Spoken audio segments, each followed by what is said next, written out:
I'm the manager of operations support, and I'm also deeply honored to be the staff lead of one of two systems equity reform task forces that's focused on results-based budgeting. You've heard from my colleagues about some of the amazing foundational work that's happening to define our values and how we are going to get to a place where we can be very proud of the education that every student is receiving in Oakland. And I'm proud to participate in that by leading one piece of how we put those foundational values into practice through budgeting. And as we do a better and better job, and I'm continue to be inspired by my colleagues who are defining quality community schools, defining a full-service community district, using new tools and data to help us really map out where are our assets, what do our students need and our families need.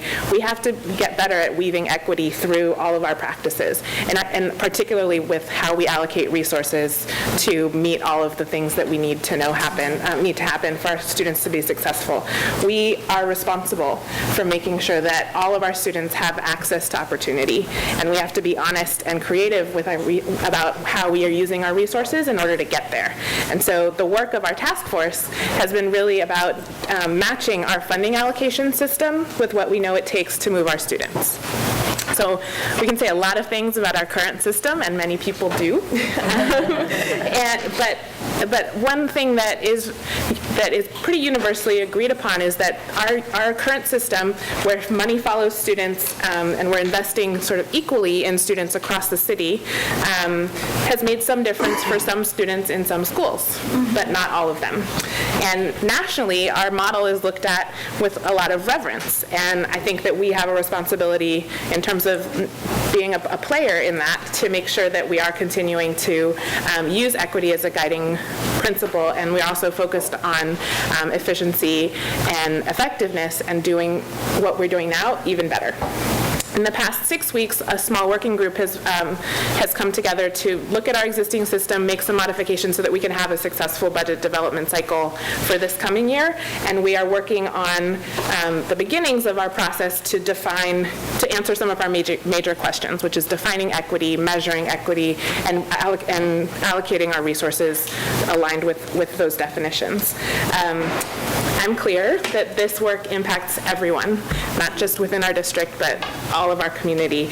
And so far, our working group has been mostly the people who work closest with the existing system. And so as we move to the work of building this definition and defining a new model, we're growing the opportunities for many different people, from teachers to students, parents, other staff who may not work as close with budgeting but are really interested in it, how it impacts them, to come together and participate in this work. Our challenge, as with everyone, is the outlook of our state funding, and we're saying that in spite of limited resources, this is the right thing to do. We're doing it anyway. And I'm most excited that by June, we will have a first recommendation for how we should allocate funds in this district for the following budgeting cycle. It won't be our last recommendation. We are committed to coming back year after year to tune and make sure that the funding allocation process is still aligned to what our students' needs and assets are, and then doing the work to continue to make it better. Thank you. My name is